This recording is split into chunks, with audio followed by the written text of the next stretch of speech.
Hi to all. తిక్కలది తిరణాలు వెళ్తే ఎర్రాడు ఎంటపడ్డాడట. మా ఇంట్లో వాళ్ళు చెప్తే ఏది వినను కానీ ఎవడైనా చెప్పాడంటే పక్కా వింటాను. ఎందుకంటే వాళ్ళదే నాకు బాగా రుచి ఉన్నట్టు ఉంటుంది. ఇవన్నీ ఎందుకు చెప్తున్నానంటే ఏదో రీల్స్ అలా ఎలా చూస్తుంటే ఒక కొజ్జాది సారీ ఒకటి ఇలా చేయి అలా చేయి సూపర్ ఉంటుంది అంటే చేశాను. టైం వేస్ట్ తప్ప ఇంకొక పనే లేదు. ఎంత చిరాకులేసిందంటే ఇలాంటి ఫేక్ ఫాల్తూ విషయాలు ఎందుకు చెప్తారో తెలీదు. ఎనీవే ఏం చెప్పారు, ఏం చేశాను, అసలు ఏం చేయబోయి ఏమేం చేశానో ఈ వీడియోలో చూసేసేయి. ముందుగా గ్యాస్ వెలిగించుకొని అది కొంచెం వేడెక్కాక 2-3 స్పూన్లు టీ పొడి వేసుకోండి. ఏది దొరికితే అది వేసుకోండి. దెన్ 2-3 స్పూన్లు షుగర్ కూడా వేసుకోండి. బికాస్ ఈ రెండు కలవడం వల్ల మంచి కలర్ వస్తుంది. సో దీంట్లో కొంచెం వాటర్ తీసుకోండి. గిన్నెకి సగం అయ్యేదాకా మరగబెట్టాలి కాబట్టి ఆ గిన్నె క్వాంటిటీలోనే పోసుకోండి. దెన్ ఇవి ఉడుకుతున్నప్పుడు ఒక నిమ్మకాయ ముక్కని కొంచెం చెక్క ఉంటుంది కదా, దాన్ని వేసి బాగా బాగా అంటే బాగా మరిగేలాగా ఉండాలి. కలర్ చేంజ్ అయ్యేలాగా అవుతూ ఉండాలి. సో కొంచెం ఓపిక పట్టండి. బాగా మరిగిన తర్వాత కలర్ మారిందని మీకు ఒక ఐడియా వచ్చిన తర్వాత గ్యాస్ ఆఫ్ చేసి పక్కన పెట్టుకోండి. పక్కన పెట్టుకున్న తర్వాత ఇప్పుడు ఇది మామూలుగా గోరింటాకుతో పెట్టుకుంటారు. నా దగ్గర గోరింటాకు లేదు. మాకు దొరకను కూడా దొరకదు ఇక్కడ. సో ఇప్పుడు అందరు ఫ్యాషన్ లైఫ్లో జీవిస్తున్నారు కాబట్టి ఎక్కడ కూడా దొరకదు. నేను ఈ పౌడరు బాగా నమ్ముతాను. దీన్ని రెడ్డిష్గా ఉంటుంది, బాగా నమ్ముతాను. అందుకని దీన్ని నేను ప్రయోగం చేస్తున్నాను. ప్రయోగం కాదు, ఎవ్రీ 15 డేస్కి ఒకసారి ఇలా ట్రై చేస్తాను. సో ఇలా నాకు తగ్గట్టుగా నేను తీసుకున్నాను. దీన్ని ఇప్పుడు ఈ వేడి నీళ్ళని చల్లార్చిన తర్వాత కొంచెం వేరే గిన్నెలో ఒక 4 స్పూన్లు వేరే గిన్నెలో వేసుకొని టైట్గా చేసి పక్కన పెడతాను. ఈ కొసరు దేనికి అనుకుంటున్నారో వెయిట్ చేయండి చెప్తాను. సో ఇప్పుడు దీంట్లో మొత్తం మనం ఏదైతే తీసుకున్నామో దాంట్లో ఈ ఫుల్ వాటర్ని మిక్స్ చేసుకుందాము. కొంచెం లూజ్గా ఉండేలాగా, అంటే లైట్ దోశ పిండి ఎంత లూజ్గా ఉంటుందో అలా ఉండేలాగా చేసుకోండి. దీన్ని బాగా కలుపుకోండి. దీన్ని కలుపుకున్న తర్వాత దీన్ని కూడా ఒక 5 మినిట్స్ పక్కన పెట్టగానే కొంచెం రెడ్డిష్ అవుతుంది. ఈ రెండు రెడీ అయ్యాయి అని తెలిసిన తర్వాత ఇప్పుడు మీ నెత్తికి ఎక్కడెక్కడ తెల్లగా ఉందో, ఎక్కడెక్కడ ఎర్రగా ఉందో, లేకపోతే చిన్న వయసులోనే ఇలా రావడం అనేది చాలా ఇరిటేట్గా ఉంటుంది కదా, అవి ఈ రంగులు ఆ కలర్లు ఈ స్పాలు అవి ఇవి వేస్ట్ అలా చేసుకోకండి. జెన్యున్గా ఇంట్లోనే ట్రై చేయండి. ఇదే బెస్ట్ అని చెప్తున్నాను. హెన్నా అనేది చాలా బెస్ట్. ఇంట్లో గోరింటాకు ఉన్న బెస్ట్, లేకపోతే ఇలా హెన్నా పౌడర్ తెచ్చుకోవడం కూడా బెస్టే. సో ఇది నేను బాగా లూజ్గా కలుపుకున్నాను కదా, నా హెయిర్కి అంతా వైట్ హెయిర్ వచ్చేసింది. ఏంటంటే డిప్రెషన్, వర్క్ టెన్షన్స్. నా ఏజ్ 33 అయినా కూడా చూడండి ముసలి దానికన్నా దారుణంగా ఉన్నాను. దానికి నేను ఫీల్ అవ్వట్లేదు. బట్ ఇది రాకూడని ప్లేస్లో వచ్చేసింది చూసారా. ఎక్కడ ఎక్స్పోజ్ అవ్వకూడదు అక్కడ ఎక్స్పోజ్ అవుతూనే ఉంటుంది వైట్ హెయిర్. సో ఈ వైట్ హెయిర్ కన్నా రెడ్డిష్ హెయిర్ ఇంకొంచెం బెటర్లే అని చెప్పి 15 డేస్కి ఒకసారి ఇలాగ నేను హెన్నా పెట్టుకుంటూ ఉంటాను. అండ్ హెయిర్ గ్రోత్ కూడా బాగుంటుంది. థిక్గా ఉంటుంది. బాగా అంటే బలంగా ఉన్నట్టు ఫీల్ అవుతాను.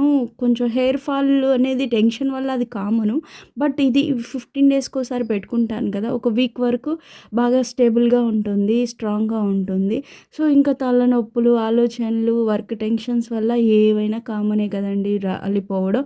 అండ్ బేసిక్గా నేను సంవత్సరాల కొద్ది అసలు ఆయిలే పెట్టను. అదొక మేజర్ ప్రాబ్లం. అదేంటో తెలీదు, ఆయిల్ అంటేనే డిస్టర్బెన్స్గా ఫీల్ అవుతాను. అందరూ చెప్తారు ఆయిల్ పెట్టుకుంటేనే కదా నీకు ఇలా హెయిర్ బాగుంటుందంటే, హెయిర్ బాగుండని అవసరం లేదు. ఫస్ట్ ఆఫ్ ఆల్ రాలకపోతే చాలా అనుకుంటాను. ఈవెన్ ఇదంతా వదిలేసేయలేండి. నాకు తగ్గట్టు నాకు తెలిసినట్టు నేను హెన్నా పెట్టుకుంటున్నాను. నేనేం ప్రొఫెషనల్ని కాదు. బికాజ్ మొహం అంతా రుద్దుకోకుండా జుట్టుకు రుద్దుకుంటే చాలని ఫీల్ అవుతాను. సో ఏదో తెలిసిన కొద్దీ పెట్టేసుకున్నాను. ఇలా పెట్టుకున్న తర్వాత బాగా కొంచెం నీట్గా ఎక్కడెక్కడ వైట్ హెయిర్ ఎక్కువగా ఉందో అక్కడ బాగా ఎక్కువ పూసి పెట్టుకోండి. దీని ఒక 2 గంటలు 3 గంటలు అలా వదిలేయండి. టైం ఉంటేనే పెట్టుకోండి. ఏదో షాంపూ వేసి రుద్దేశాం అన్నట్టు బిహేవ్ చేయకుండా కొంచెం టైం ఉన్నప్పుడు మాత్రమే దీనికి కేటాయించండి. ఎందుకంటే మీరు దానికి టైం ఇవ్వగలిగితేనే అది మీకు రిజల్ట్ ఇస్తుంది. సో దీన్ని పెట్టేసుకున్న తర్వాత ఇందాక నేను టైట్గా కలిపి పెట్టాను కదా, అదేంటనుకుంటున్నారా, ఇదిగోండి ఒక వీడియోలో చూశాను. ఇట్లా పెట్టుకుంటే కూడా అదిరిపోద్దని ఒక పనికిమాలినది చెప్పిందని చెప్పి నేను ట్రై చేశాను. ట్రై చేద్దామనే చేశాను. యాక్చువల్లీ హోప్ ఉండాలి కదా దేనికో దానికి. సరేనని చెప్పి కష్టపడి అటు ఈ చేతికి, ఆ చేతికి తెగ రుద్దేశాను. బాగుంటుందనే రుద్దాను. ఆ తర్వాత తెలిసింది ఇది ఇంత బాగా రిజల్ట్ ఇస్తుందని నేను నెవర్ ఎక్స్‌పెక్టెడ్. సో, ఇవంతా పెట్టుకున్న తర్వాత కాసేపు దీనికి కూడా ఒక 1 అవర్ కేటాయించాను. 1 అవర్ కేటాయించిన తర్వాత అర్థమైంది ఏంటంటే, దీనికొక టైం వేస్ట్. లిటరల్లీ అండి. ఏది చెప్పిందంటే అది చెప్పింది వినకూడదు. అన్నీ ఫేకే. వ్యూస్ కోసం మాత్రం ఫేక్ మాట్లాడతారేమో తెలీదు గానీ, అంతా ఫేక్. ఎందుకు బిహేవ్ చేస్తారు? దానికోసం ఎంత టైం కేటాయిస్తాము. బట్ అంతా ఇలా ఉండకూడదు కదా! ఈవెన్ నేను బాధపడుతూ ఉంటే మా పిన్ని వచ్చి, "పోతే పోయింది లేవే నువ్వొక పిచ్చిదానివి. ఆషాఢ మాసంలో మంచిగా పెట్టుకున్నావు గోరింటాకు. మేము కూడా పెట్టుకోలేదంటే ఏంటి? ఇలా పెట్టుకొని ఇలా పండడం గోరింటాకు మంచిదా? చెప్పండి. గోరింటాకు మంచిగా పడకపోతే మంచోడు రాడంటాడు కదా!" లిటరల్లీ నిజమే అనుకుంటానేమో. నా చేతులకి పండిన తర్వాతే అర్థమయింది. సో, ఎనీవే ఆషాఢం పూట ఏదో కోయిన్సిడెన్స్‌లో ఆషాఢం మాసంలో గోరింటాకు పెట్టుకోవాల్సొచ్చింది. సో, మీ ఆషాఢం ఎలా జరిగింది? మీ గోరింటాకు ఎలా పెట్టుకున్నారా? అసలు పెట్టుకున్నారా? నేను గమనించిందేంటంటే, ఈ ఆషాఢం నెక్స్ట్ 16కి క్లోజ్ అయిపోతది. బట్ ఎవరు కూడా హడావిడి చేయలేదు. ఇన్‌స్టాగ్రామ్‌లో కానీ, ఫేస్‌బుక్‌లో కానీ, యూట్యూబ్‌లో కానీ ఆషాఢం గోరింటాకు గురించి అసలు ఎక్కడ కూడా రీల్లు, పోస్ట్‌లు ఏం చేయలేదు. మేబీ నాదే అనుకుంటాను నేను చూపించడం. బికాస్ అది ఫెయిల్యూర్ గోరింటాకు కాబట్టి. ఎనీవే ఫెయిల్యూరో ఏదో తొక్కో తోలో అయిపోయిన జీవితంలో మంచోళ్ళు, చెడ్డోళ్ళు ఏముందిలేండి. ఈ ఇలా పడడమే కొంచెం హర్టింగ్‌గా ఉంది. 1 అవర్ ఇంతసేపు వెయిట్ చేసింది దీనికోసమేనా అని. దీనికి తోడు ఒక చిన్న అడ్వైస్ ఇచ్చింది ఆ ఇన్‌ఫ్లుయెన్సర్. ఏంటది వాజిలిన్ రాసుకుంటే సారీ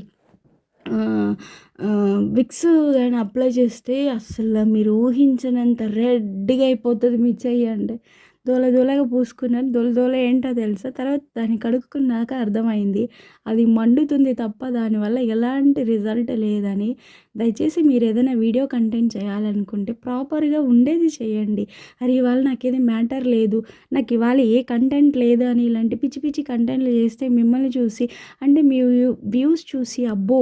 ఇన్ని వ్యూస్ ఉన్నాయంటే వీళ్ళు ఏదో పర్ఫెక్ట్‌గానే చేశారు కదా! అనే ఒక నమ్మకంతో ఇంకొకరు ఇన్‌ఫ్లుయెన్స్ అవుతారు.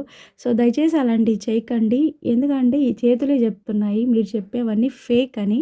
సో, ఇది తలకి మాత్రమే వర్కౌట్ అవుతది. ఈ వర్కౌట్ అయ్యేది కూడా ఏంటంటే నేను మామూలుగా అయితే మన టీ పొడి లేకపోతే దాంట్లో కొంచెం మెంతులు, మందార ఆకులు, మందార పువ్వు అవి ఏసి మిక్సీ చేసి పెట్టుకుంటాను.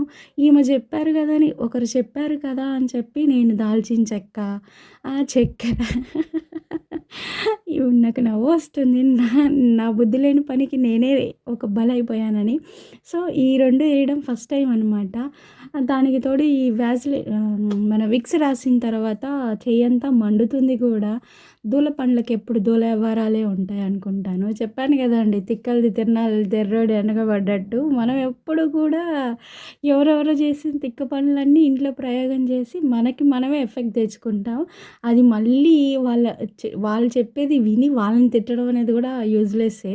బికాజ్ వాళ్ళేదో యూజ్ అవ్వడానికి ట్రై చేస్తారనుకున్నారు. మనం ఫెయిల్ అయ్యాం. అర్థమైంది.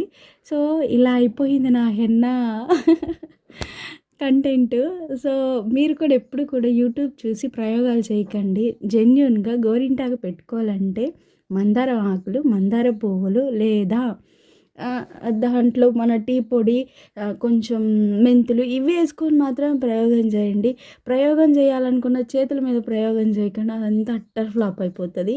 సో, ఈ వీడియో మీకు గాని నచ్చితే ఇంకొకరికి ఫార్వర్డ్ చేయండి. బికాజ్ వాళ్ళు మోసపోకూడదు కాబట్టి. నువ్వు లైక్ చేసావంటే ఇంకొకరికి సజెషన్ చేస్తది YouTube. So, like, share, subscribe చేసుకో. కంటెంట్ నచ్చితే, నచ్చకపోయినా చేసుకో. జస్ట్ బటన్ క్లిక్ చేయడమే కదా! బాయ్.